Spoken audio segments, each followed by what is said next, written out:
बिस्मिल्लाहिर्रहमानिर्रहीम। अस्सलाम वालेकुम वरहमतुल्लाहि वबरकातुहू। वेलकम टू द फूड झटपट। खीर हमारे घरों में अक्सर बनाई जाती है और अच्छी खीर बनाने के लिए घंटों की मेहनत होती है। जो मैं रेसिपी आपके साथ शेयर करने लगी हूँ उसमें ना तो चावलों को भिगोना है, ना ही घंटों तक दूध को काढ़ना है।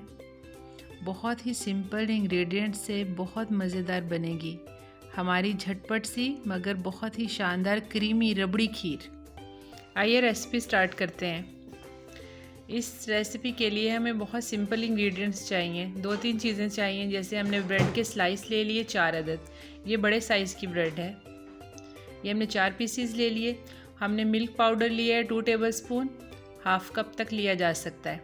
केवड़ा एसेंस है और 2-3 बूंदें हमने डालनी है बस। और ये चीनी ले ली है हमने, हाफ कप लिए, बाकी हम चेक करेंगे कितनी हमें चाहिए।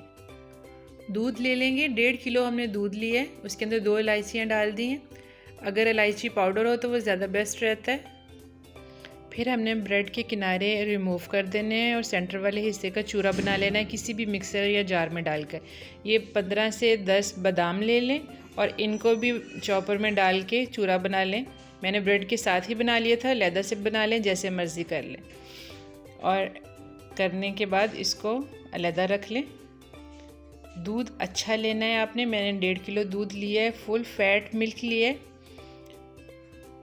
इसके अंदर हम 2 टेबलस्पून ड्राई मिल्क पाउडर डालेंगे, हाफ कप तक डाला जा सकता है। ये इसको क्रीमी करेगा। इसको हम हिला लेंगे, अच्छी तरह मिक्स कर लेंगे और दूध को पकने देंगे। ज़्यादा चम्मच चलाने की ज़रूरत नहीं है। दूध में बहुत अच्छा बॉयल आ रहा है। अब हम इस मौके पर इसके अंदर ये चूरा डाल देंगे। ये बादाम का और 4 ब्रेड का है। मैंने ब्रेड वाइट यूज़ की है और जो फ्लेम है चूल्हे की उसको हमने मीडियम टू हाई रखना है। हमें स्लो करने की ज़रूरत नहीं है। अब हम इसको गाढ़ा होने देंगे। इसकी अच्छी तरह पकेगा और गाढ़ा होगा। 5 से 10 मिनट तक ये ऐसे पकेगा। ये गाढ़ा होना शुरू हो जाएगा। जब ये गाढ़ा होने लगे तो फिर आपने इसके अंदर चीनी शामिल करनी है। शुगर हम 4 टेबलस्पून तक डालेंगे पहले, फिर हम चेक करेंगे, अगर ज़रूरत हुई तो और डालेंगे, क्योंकि जो हमने ड्राई मिल्क पाउडर डाला वो भी मीठा होता है, तो ज़्यादा भी शुगर इसका टेस्ट ना ख़राब कर दे। ध्यान से डालेंगे। अब मैं यहाँ पर आपको एक छोटी सी टिप देने लगी हूँ जो कि सीक्रेट टिप है। हमने एक पैन लेना है, उसके अंदर 2 टेबलस्पून चीनी डालनी है और फ्लेम इसकी बहुत लो रखनी है। यहाँ पर हम कैरेमल बनाएंगे। जैसे ही चीनी मेल्ट होने लगेगी हमने इसकी आग बंद कर देनी है और इसको तेज़ी से मिक्स करना है। अब इस टाइम हमने आग बंद कर दी है। जैसे ही चीनी मेल्ट होने लगी थी हमने आग बंद कर दी है और हम इसको अच्छी तरह से मिक्स करेंगे तेज़ी से। ये कैरेमल सा रेडी हो गया है। तो इसका कलर ज़्यादा डार्क नहीं होना चाहिए। अगर हो जाए तो फिर उसे दूध में ना डालिएगा। हमारा कलर बिल्कुल परफेक्ट आया है। अब हम इसको इसके अंदर डाल देंगे।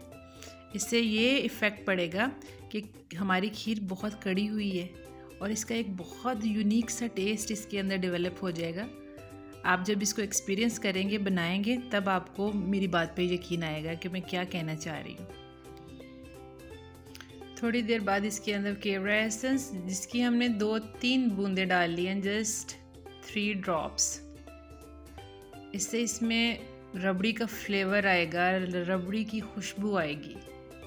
अगर आपके पास ये ना हो, अवेलेबल ना हो, तो प्लीज़ रबड़ी की खीर ना बनाइएगा। अदरवाइज़ वो स्मेल, वो जायका नहीं बनेगा जो रबड़ी का एग्जैक्ट होता है। इसे पकने देंगे, इसे गाढ़ा होने देंगे। एक बात का ख्याल रखना है कि इसे ज़्यादा नहीं पकाना है, यानी कि इसको ज़्यादा गाढ़ा नहीं करना पका के, क्योंकि यहाँ पर कंसिस्टेंसी जैसी होगी ठंडी होने के बाद वो डबल हो जाएगी। ये देखें, ये तकरीबन तकमील के मराहल में है। ये गाढ़ी होना शुरू हो गई है। हमें तकरीबन टोटल 15 से 20 मिनट लगे हैं। तो ये रेडी हो गई है झटपट सी, ना इसमें कोई झंझट, ना कोई टेंशन। आप इसका टेक्सचर चेक करें कि ना हमने इसमें खोया डाला है, ना ही क्रीम डाली है, ना ही कोई चावल डाले हैं। कितने सिंपल इंग्रेडिएंट से ये रेडी हुई है और कितनी क्रीमी है। अभी तो ठंडी हो गया, आप देखिएगा ये कितनी गुड लुकिंग होगी और इसका टेस्ट जो मैं लफ्ज़ों में बयान नहीं कर सकती, इसका वो टेस्ट था। अब इसको सर्विंग डिश में डालकर फ्रिज में रखेंगे, कम से कम 2 घंटे रखेंगे। जब ये ठंडी हो जाएगी तो ये गाढ़ी हो जाएगी और गाढ़ी होकर परफेक्ट रबड़ी की कंसिस्टेंसी में आ जाएगी।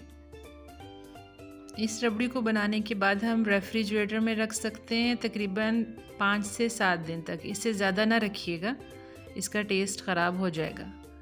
इस रबड़ी से हम दूध दुलारी बना सकते हैं, लबे शीरी भी बना सकते हैं और बहुत सारे मीठों में भी ये डाली जा सकती है।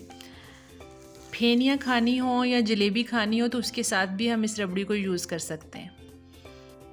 जब आप इसको बनाएंगे यकीन मानिएगा छोटे बड़े सबको बहुत पसंद आएगी। अक्सर बच्चे खीर नहीं खाते लेकिन ये खाएंगे ज़रूर। इसका टेस्ट इतना यूनिक है, आप कहेंगे इसमें तो खोया डला हुआ है, इसके क्रीम डली होगी यकीनन, लेकिन ये चीज़ें इसमें बिल्कुल भी डली नहीं है।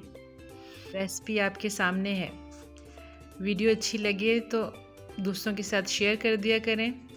चैनल पर नए हैं तो इसको सब्सक्राइब कर दें। तो फिर अब इजाज़त दीजिए, फिर मिलेंगे नेक्स्ट झटपट रेसिपी के साथ। अपना बहुत सारा ख्याल रखिएगा, दुआ में याद रखिएगा। अल्लाह हाफिज़। Thanks for watching.